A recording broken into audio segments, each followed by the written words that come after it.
Hello friends. मैं Vikesh sir इस video में आपको आरआरबी टेक्नीशियन का जो एग्ज़ाम होने वाला है 2024 में, इसके लिए मैं पांचवा प्रैक्टिस सेट लेकर आया हूं।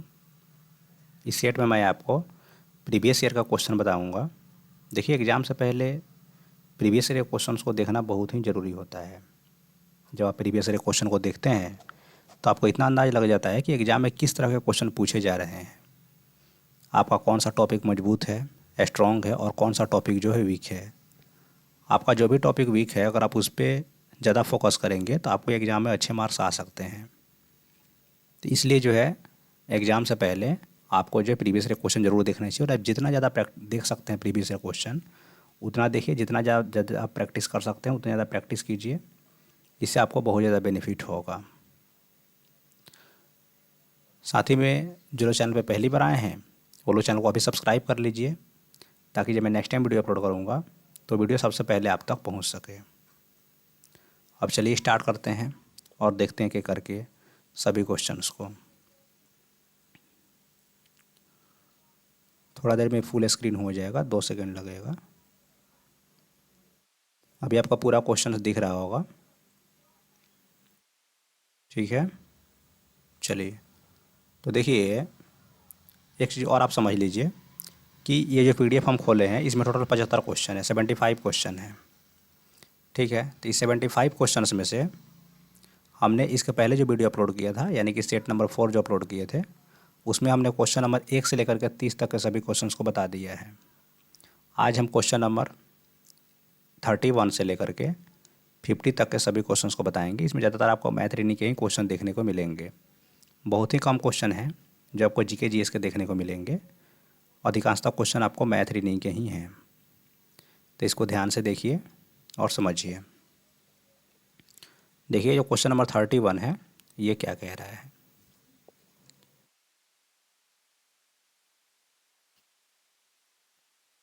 देखिए, 31 नंबर क्वेश्चन क्या कह रहा है कि यदि 23 गुना 19 बराबर 437 है तो 0.0437 में डिवाइड करेंगे 1.9 से तो क्या आएगा। बहुत ही ईजी है। देखिए, जब इन दोनों को मल्टीप्लाई करने पे 437 आ रहा है तो नेक्स्ट स्टेप में क्या कर रहा है कि इस 19 को ये गुना में है ना, उधर अगर बिना डेसिमल का आप सोचें तो इस 19 को इधर ले आकर भाग में कर दिया। जब ये इधर गुना में इधर जाएगा तो भागा में हो ही जाएगा डेफिनेटली। तो जब 437 में 19 से भाग करेंगे तो क्या आएगा, हमारे पास 23 आएगा, ठीक है। इसका आप आंसर बहुत आसानी से बता सकते हैं, बट इसको पूरा एक्सप्लेन कर देते हैं। देखिए ध्यान से, क्वेश्चन जैसे लिखा हुआ है वैसे आप इसको लिख दें। मतलब 0.0437 इसमें डिवाइड करना है हमको किससे, 1.9 से, ठीक है। अब पहले यहाँ से डेसिमल हटाएंगे तो नीचे के बदले ऊपर जाता है। अब डेसिमल के बाद एक अंक है तो ऊपर एक पे एक जीरो। ऊपर जो जब डेसिमल हटाएंगे तो इसके बाद यहाँ पे 4 अंक है तो नीचे एक पे 4 जीरो हो जाएगा, ठीक है। अब यहाँ से एक जीरो तो एक जीरो कट जाएगा, ठीक है। और इसको जब एक चीज़ और ध्यान रखें, जब इस 19 से आप इसको काटेंगे 437 को तो कितना मरतबा कट जाएगा, 19 से भाग करेंगे इसमें तो 23, तो ये 23 मरतबा पूरा पूरा कट जाएगा। यानी कि कटने के बाद में ऊपर आ रहा है 23 और नीचे आपका 1000 बच जाएगा।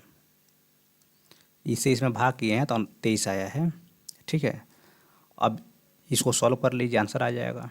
तो आप 23 को लिख दें, 1000 से डिवाइड करना है, बड़ी आसान है। 3 अंक के बाद राइट साइड से डिजिट डेसिमल देंगे तो 1 2 2 अंक तो हो ही गया। तीसरा अंक नहीं है तो जीरो लगा दीजिए और फिर यहाँ डेसिमल दे दीजिए। तो ये आपका आंसर हो गया 0.023। यहाँ पे 3 जीरो था इसलिए हमने राइट साइड से 3 अंक के बाद डेसिमल लगाया। अगर 10 जीरो रहता या 5 जीरो रहता तो जितना जीरो रहता है एक पे, तो राइट साइड से उतना अंक के बाद हम डेसिमल लगाते हैं। और अगर अंक ख़त्म हो जाए तो उसके बाद जीरो लगा लगा के उसको पूरा किया जाता है। इसीलिए इसका आंसर 0.023 होगा, जो ऑप्शन नंबर ए में दिया है। तो ऑप्शन नंबर ए इसका आंसर हो जाएगा। नेक्स्ट क्वेश्चन को देखिए, क्वेश्चन नंबर 32। क्वेश्चन नंबर 32 में कह रहा है कि उस विकल्प का चयन करें जो दी गई श्रृंखला को पूर्ण करता है, ठीक है। इसको हमको बताना है कि जैसे कि एक सीक्वेंस चल रहा है तो यहाँ पे क्या आएगा। देखिए, सीक्वेंस कैसे चल रहा है कि यू के बाद यहाँ पे टी लिख दिया है। मतलब यहाँ पे यू का जस्ट एक स्टेप पहले टी होता है तो -1 किया। टी के बाद यहाँ पे एस लिखा है तो यहाँ भी -1 किया। और एस के बाद यहाँ पे आर लिखा है तो यहाँ भी -1 किया। तो आर के बाद यहाँ पे क्या होगा बोलिए, तो यहाँ पर भी -1 ही होगा। तो आर के एक स्टेप पहले क्या होता है बोलिए, क्यू होता है, तो हम यहाँ क्यू लिखेंगे। अब देखिए यहाँ पे EFGH, तो आगे क्या आएगा, आई आएगा, है ना, तो यहाँ आई लिख दीजिए। अब तक QI वाला देखिए आंसर होगा, तो QI, तो यहाँ पे सभी ऑप्शन में दिया हुआ है। जब QI सभी ऑप्शंस में दिया हुआ है तो इसमें से कौन सा आंसर होगा, तो यहाँ पे भी जो नंबर्स दिए गए हैं इनमें कोई ना कोई रूल लगा होगा, उसको समझते हैं। देखिए यहाँ पे 5 है, यहाँ पे 4 है, 6 है, 3 है, तो यहाँ पे क्या होगा, तो यहाँ पे पैटर्न दिया होगा, उसको समझते हैं। जैसे 5 के बाद में यहाँ पे 4 लिखा है तो -1 हुआ, तो आगे -1 होना चाहिए, बट नहीं हुआ है, तो एक स्टेप छोड़ कर सोचिए। 5 के बाद यहाँ पे 6 लिखा है, मतलब यहाँ पे +1 हुआ है, तो 6 के बाद में आगे क्या होगा, +1 कर देंगे। 7 होगा, तो QI 7, ये इसका आंसर हो जाएगा। जो ऑप्शन नंबर 2 में दिया है, तो ऑप्शन नंबर 2 इसका आंसर हो गया। ठीक है, नेक्स्ट क्वेश्चन को देखिए।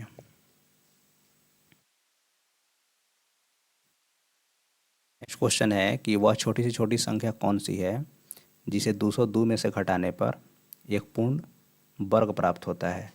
यानी कि 202 में से हम कितना घटा दें कि घटाने के बाद जो संख्या है वो किसी न किसी नंबर का स्क्वायर हो। तो आपको 1 से लेकर 50 तक का कम से कम स्क्वायर याद होना ही चाहिए। तो देखिए 200 के करीब में, मतलब 202 के जस्ट नीचे देखा जाए तो 14 का स्क्वायर होता है, और वो 14 का स्क्वायर कितना होता है, तो वो होता है आपका 196। ठीक है, तो 202 में से कितना घटाना पड़ेगा, तो 12 से 6 हो गया 6, और ये 9 से 9 तो 31 हो जाएगा, और 1 से 1 31 हो जाएगा। तो कितना घटाना पड़ेगा हमको, 6 घटाना पड़ेगा, तो 6 भी इसका आंसर हो गया, option number A. Next question देखिए 34 नंबर। दो मित्र एक्स और वाई एक स्थान ए से अपनी यात्रा शुरू करते हैं। एक्स दक्षिण की ओर 20 किलोमीटर चलता है, ठीक है, और वाई पूरब की ओर 15 किलोमीटर चलता है। तो पहले दो मित्र एक्स और वाई हैं, एक स्थान मान लीजिए हम यहाँ पे ले लेते हैं कोई ए, ठीक है, ये स्थान ए हो गया। अब यहाँ से एक्स जो है वो दक्षिण की ओर 20 किलोमीटर जाता है, तो जो डायरेक्शन होता है वो ऐसे होता है। ऊपर वाले को नॉर्थ बोलते हैं, नीचे वाले को साउथ बोलते हैं, ये ईस्ट है राइट साइड वाला, और ये वेस्ट है। ठीक है, तो नीचे जाना है, मतलब दक्षिण बोल रहा है तो हम नीचे जाएंगे। और कितना किलोमीटर जाने हैं आपको, तो हमको जाना है 20 किलोमीटर। तो यहाँ पे हम 20 किलोमीटर नीचे चले गए। अच्छा, ये कौन जा रहा है, तो ये जा रहा है आपका x.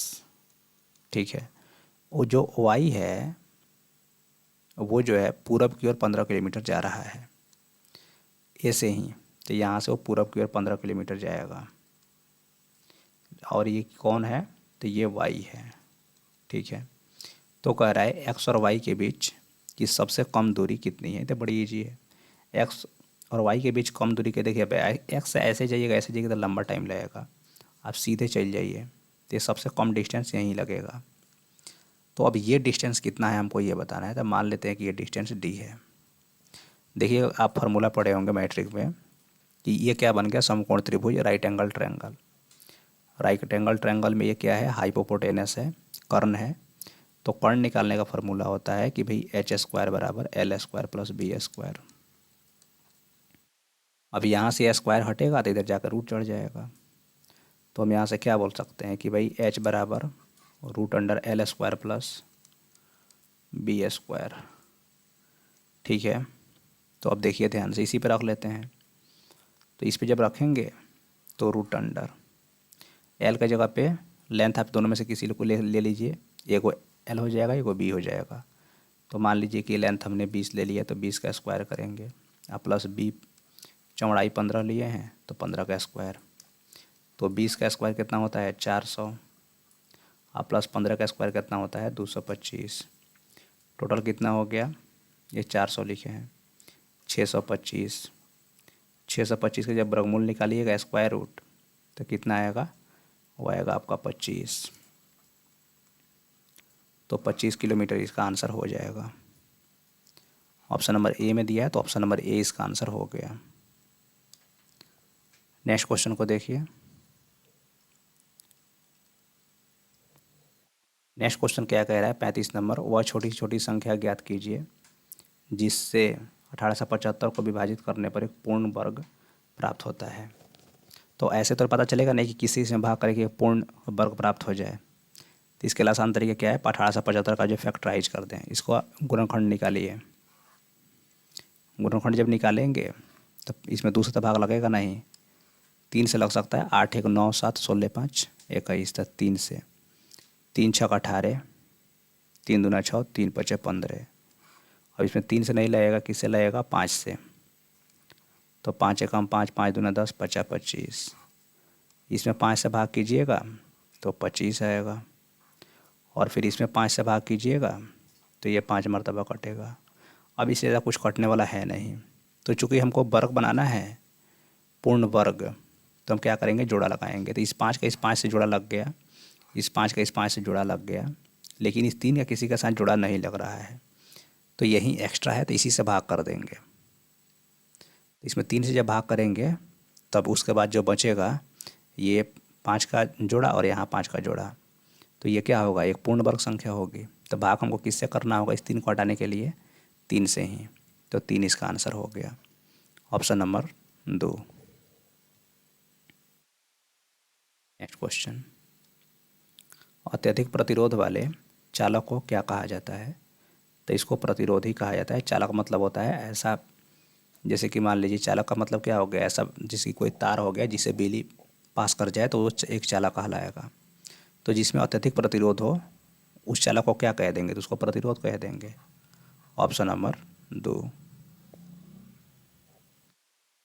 Next question, next question कह रहा है, यहाँ पे कुत्ता है, तो कुत्तों के रहने का घर, कुत्ता जो कहाँ रहता है, कुत्तों के रहने के घर में। तो यहाँ पे कहे लायन, शेर, तो ये कहाँ रहेगा, तो शेर जो है, इसके लिए ऑप्शन दिया है घोंसला में रहता है, नहीं। और भी ऑप्शन होगा नीचे देख लीजिए। शेर जो है पक्षीशाला में रहेगा, नहीं। झोपड़ी में रहेगा, नहीं। गुफा में रहेगा, यानी कि डेन में, तो डेन इसका आंसर हो गया, ऑप्शन नंबर 4। नेक्स्ट क्वेश्चन देखिए, इसको ज़रा ध्यान से देखिए, इसको बहुत घुमाया है। कह रहा है किसी वृत्त की एक चाप की लंबाई वृत्त की परिधि की 2/9 है, ठीक है। वृत्त के केंद्र पर चाप के द्वारा बनाए गए कोण की माप डिग्री में क्या होगी, हमको ये बताना है। तो देखिए ज़रा ध्यान से, हमको एंगल निकालने हैं। तो सबसे पहले समझते हैं कि वृत्त की परिधि क्या होती है। तो ये जो एक वृत्त है, तो ये जो आपको लाइन दिख रहा है ना, जिसकी लाइन से ये बना है, तो यहीं से क्या है, परिधि है। मतलब चारों तरफ से जिस जो लाइन आपको दिख रहा है, ये इसका परिधि हो गया, ठीक है। और यहाँ पे आपका सेंटर रहता है। तो क्या कह रहा है, जो चाप की लंबाई होगी वृत्त की परिधि का 2/9, ठीक है। तो वृत्त के केंद्र पर चाप के द्वारा बनाए गए कोण की माप, हमको एंगल निकालना है, हमको क्या निकालना है, कोण निकालना है। तो क्या करेंगे, परिधि, और वृत्त के परिधि 2πr होता है, लेकिन यहाँ 2πr नहीं लें क्योंकि हमको एंगल निकालना है। तो पूरे सर्कल में कितने का एंगल बनता है, तो पूरे सर्कल में जो है 360 डिग्री का एंगल बनता है। तो 360 डिग्री लिख देंगे परिधि के लिए। अब इसका 2/9 निकालना है, क्योंकि क्वेश्चन में दिया हुआ है। कटाइएगा तो 9 चौका 36, 40, 40 दूना 80, तो 80 डिग्री इसका आंसर हो जाएगा। ऑप्शन नंबर 3 में दिया है, तो ऑप्शन नंबर 3 आंसर हो गया।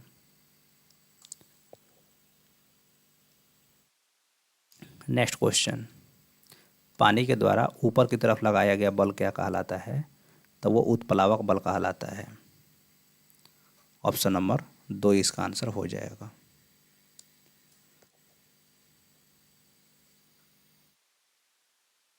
नेक्स्ट क्वेश्चन देखिए, 150 मीटर और 130 मीटर लंबी दो ट्रेनें एक दूसरे के विपरीत दिशा में चलती हुई 7.2 सेकेंड में एक दूसरे को पार कर लेती है।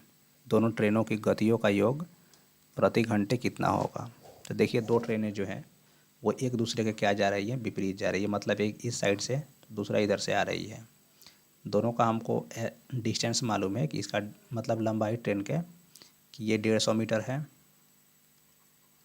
और ये 130 मीटर लंबा है।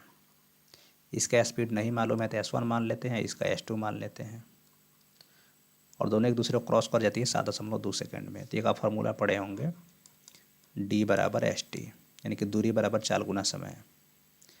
तो ट्रेन में क्या होता है कि दोनों डिस्टेंस को जोड़ देते हैं, तो ये 150 और 130, 100 200 और 50 30 280 हो जाएगा। तो दूरी बराबर दोनों को जोड़कर 210 ही लिखे हैं। चाल अब विपरीत दिशा में जा रही है तो इनका चाल जुड़ जाता है, तो S1 प्लस S2 अब गुना समय 7.2 सेकेंड। दशमलव हटेगा, नीचे 10 आएगा, 2 पचे 10, 2 से 36, 4 9 36 और ये 4 7 28। तो S1 प्लस S2 का योग कितना आ गया, ये 7 दूना 14, 140/9। अब इसको हमको क्या करना है, ये मीटर पर सेकंड में आया है, अब इसको बदलना है किलोमीटर पर आवर में। तो 18/5 से इसमें क्या करेंगे, मल्टीप्लाई। तो 9 दूना 18 और 5 से 5 दूना 10, 5 8 40,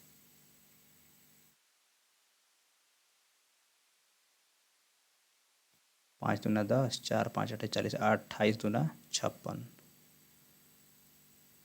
आंसर नहीं दे रहा है, कहीं कुछ गलत हो गया क्या? सब चीज़ तो सही है। 4 7 28, 4 9 36,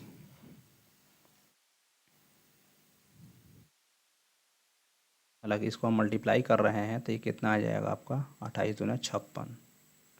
इन दोनों का संयुक्त स्पीड जो है 56 किलोमीटर पर आवर आ रहा है, बट ऐसा ऑप्शन में है नहीं, इसका मतलब कहीं कुछ गलत हो गया है। तो अभी छोड़िए इसको, बाद में हम देख लेंगे, आगे बढ़ते हैं। ठीक है, प्रोसेस यही है, कहीं गलती हो गया होगा कुछ, देख लेंगे बाद में। नेक्स्ट क्वेश्चन देखिए, कह रहा है 41 नंबर, कौन सा शीर्ष बॉलीवुड अभिनेता, तो ये देखिए करंट का क्वेश्चन हो, 2018 का है। तब 2018 का करंट जो है आपके एग्जाम में 2024 में बिल्कुल ही नहीं आएगा, तो आप इसको पढ़ें ही नहीं, देखते ही इसको छोड़ दीजिए। आगे बढ़ जाते हैं। 42 नंबर जो क्वेश्चन है, ये कह रहा है किस केंद्रीय मंत्री ने, ये भी देखिए 2018 का करंट है, तो ये भी आपके एग्जाम में नहीं आएगा, तब इसको भी बिल्कुल ना पढ़ें, टाइम वेस्ट करने से कोई फ़ायदा नहीं है, ज़रूरत की चीज़ें हैं उसी को पढ़ें। नेक्स्ट क्वेश्चन, पानी के एक अणु में हाइड्रोजन का द्रव्यमान और ऑक्सीजन के द्रव्यमान का अनुपात हमेशा कितना होता है। तो पानी का पहले फार्मूला क्या होता है, तो पानी का फार्मूला होता है H2O। अब देखिए इसमें हाइड्रोजन के 2 अणु हैं और ऑक्सीजन का 1 है, तो हाइड्रोजन का जो आपका द्रव्यमान होता है वो 1 होता है, और इस तरह के 2 हैं तो 2 से मल्टीप्लाई कर दिया। अनुपात ऑक्सीजन का एक परमाणु का द्रव्यमान जो है 16 होता है, तो 16 यहाँ पे लिख दिया।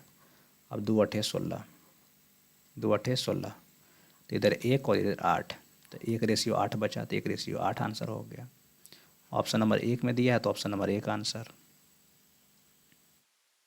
नेक्स्ट क्वेश्चन क्या कह रहा है, tan अल्फ़ा का मान आपको √2 प्लस ये दिया है, tan alpha minus cot alpha का मान निकालने हैं, ईजी है। देखिए जब आपके पास tan अल्फ़ा का मान मालूम है √2 + 1, तो इसको अगर हम पलट दें तो ये हो जाएगा 1/tan अल्फ़ा = 1/√2 + 1। और अगर इसका हम परमीकरण कर दें तो √2 - 1 जो चीज़ रहता है ये उसी के ऊपर लिखते हैं, सिर्फ सिंबल चेंज करते हैं, प्लस आता है माइनस, माइनस था प्लस, और ये √2 - 1, तो ऊपर तो √2 + -1 आएगा, लेकिन नीचे देखिएगा तो ये a + b या इंटू a - b हो गया, जो a² - b² होगा। तो a² मतलब √2 का स्क्वायर कीजिएगा तो 2, माइनस b² मतलब 2, 1 का स्क्वायर कीजिएगा तो 1, तो 2 में से 1 गया, 1 ये तो खत्म हो गया। फाइनली आया √2 - 1। ठीक है, इसको पलटिए, 1/tan अल्फ़ा का मतलब क्या हो गया, जब पलटेगा ये 1/tan अल्फ़ा मतलब कॉट अल्फ़ा हो गया, तो कॉट अल्फ़ा का मान आ गया √2 - 1। तो आपके पास tan अल्फ़ा का भी अल्फ़ा का मान दिया ही है, और कॉट अल्फ़ा का मान आइए गया, तो खाली क्या पूछ रहा है, tan alpha minus cot alpha घटा लीजिए, आंसर आ जाएगा। तो यहाँ से हम निकाल सकते हैं tan alpha minus cot alpha = tan alpha का मान √2 + 1 माइनस इसका मान हो जाएगा √2 - 1। ये √2 + 1 ब्रैकेट हटेगा तो ये माइनस लग जाएगा √2 में, और ये माइनस माइनस प्लस हो जाएगा तो +1, ये माइनस माइनस कैंसिल, ये 1/2, तो 2 इसका आंसर हो गया। ऑप्शन नंबर 4 में दिया है तो ऑप्शन नंबर 4 आंसर हो गया। नेक्स्ट क्वेश्चन क्या कह रहा है, कथन निष्कर्ष बोला है। तर्क क्या कहता है, एक सेना जनरल ने सैनिकों को कहा अब गोली चलाओ। अनुमान क्या कहता है, 1 नंबर सैनिक को पता है कि कहाँ और किस पर गोली चलानी है, बिल्कुल सही बात है, तभी तो कह रहे हैं कि गोली चलाओ। ठीक है, सेना जनरल को गोली चलाना नहीं आता, ये तो कहीं स्टेटमेंट में दिया ही नहीं है, तो ये तो स्टेटमेंट जब नहीं दिया है तो ये गलत हो गया। तो सिर्फ निष्कर्ष 1 सही है, 2 गलत हो जाएगा। तो केवल 1 अनुमान सही है। ठीक है, तो ऑप्शन नंबर 1 आंसर हो गया। नेक्स्ट क्वेश्चन क्या कह रहे हैं, उस सही विकल्प को चुनें जो निम्नलिखित श्रृंखला को पूरा करेगा। तो इसको पूरा करने हैं तो यहाँ पे 4 के बाद में 8 लिख दिया है, मतलब 4 बढ़ाया और 8 के बाद 12, 4 बढ़ाया तो 12 के बाद 16, 4 बढ़ाना चाहिए बट बढ़ाया नहीं, तो ऐसा नहीं है। 4 के बाद 8 है, मतलब 4 दूनी 8 है, सीधे 12 के बाद 24 है तो 12 दूना 24, तो 18 के बाद क्या है, 18 दूना 36, तो 36 आंसर हो गया, ऑप्शन नंबर 1। ठीक है, नेक्स्ट क्वेश्चन देखिए, हम जो रीडिंग का जितना भी वीडियो डालते हैं उसमें इस तरह क्वेश्चन हम जरूर बताते हैं, और हूबहू इस तरह क्वेश्चन यहाँ पे आया हुआ है, एग्जाम में देख लीजिए। क्वेश्चन क्या है, एक कोड में यदि पियर्स को इतना लिखा जाता है और जेवेल्स को इतना लिखा जाता है तो उसी कोड में वियर्स को कैसे लिखा जाएगा। तो हम बताए थे कि इस तरह का क्वेश्चन को बनाना बड़ी ईजी होता है, बट आप समझिए ध्यान से। देखिए, जब भी आपके पास 2 वर्ड, एक वर्ड लिख दे उसका कोडिंग कर दे, फिर दूसरा वर्ड लिख दे उसका कोडिंग कर दे, फिर तीसरा वर्ड लिख के उसका वैल्यू आपसे पूछ ले, तो इसके लिए क्या करना है आपको कि जिसका मान निकालने हैं पहले आप उसको लिख दें। ठीक है, लिखने के बाद में आप क्या करें, अब इसके सारे लेटर्स इसमें मौजूद हैं कि नहीं इन दोनों वर्ड में पहले खोज लीजिए। तो हैं, क्योंकि W आपको यहाँ से मिल जाएगा, E भी इसी में से मिल जाएगा, AR S इसमें से मिल जाएगा, तो सारा तो मिल ही गया, बस चुन चुन कर लिख दीजिए, आंसर आ जाएगा। देखिए W जैसे 3 नंबर पर है तो 3 नंबर वाला इसका W का कोड हो जाएगा 6, तो 6 हो गया। E का खोजिएगा तो EAR, तो EAR लगातार है 3 को, तो यहाँ से 1 को छोड़ के 3 को, 2 3 7, तो 2 3 7, और S है तो S लास्ट में है तो लास्ट वाला हो जाएगा 5। ठीक है, तो 5 इसका हो गया, तो ये इसका आंसर हो गया वियर्स का। क्या हो गया, 62,375। ऑप्शन नंबर 4 में दिया है तो ऑप्शन नंबर 4 आंसर होगा। नेक्स्ट क्वेश्चन क्या कह रहा है, 4वीं शताब्दी के शुरुआत में गुप्तों ने डैश में एक छोटा सा साम्राज्य स्थापित कर लिया था। तो गुप्तों ने जो 4वीं शताब्दी में मगध पर जो है एक छोटा सा साम्राज्य स्थापित किया था, जो वर्तमान में पटना है वहीं, तो मगध इसका आंसर हो गया। नेक्स्ट क्वेश्चन 49 नंबर क्वेश्चन को आप लोग खुद से सॉल्व कर लीजिए। नेक्स्ट क्वेश्चन को देखिए 50, क्या कह रहा है, कौन सी आकृति समूह की बाकी आकृतियों से अलग है। तो देखिए ज़रा ध्यान से, इसमें ये जो आपको ये पूरा तो ब्लैक ही है, ऊपर वाइट वाला जो पोर्शन है इसमें ऊपर है, इधर भी ऊपर है, लेकिन इधर ऊपर नहीं दिया है, हमने इसका ऊपर इधर हुआ, नीचे दे दिया है, तो ये थोड़ा सा अलग हुआ। इसमें देखिए ये ऊपर है, ये ऊपर है, ये ऊपर है वाइट वाला पोर्शन, इसमें तीनों ऊपरे है। इसमें भी देखिएगा तो एक ही तरफ में है, सब ऊपरे है। इसमें भी देखिएगा तो सब एक ही तरफ इंडिकेट कर रहा है ऊपरे, तो ये तीनों देखे जैसा हुआ, लेकिन ये पहला ऑप्शन जो है ये अलग है, तो यही इसका आंसर हो जाएगा, क्योंकि सबसे अलग आपको बताने थे। तो इसका एक आंसर होगा जिस ऑप्शन में भी दिया हो, तो ऑप्शन नंबर 3 में दिया है तो ऑप्शन नंबर 3 इसका आंसर हो गया। ठीक है फ्रेंड्स, इस वीडियो में मुझे क्वेश्चन नंबर 31 से लेकर के 50 तक के सभी क्वेश्चन को बताने से बता दिया, अच्छे समझा दिया है।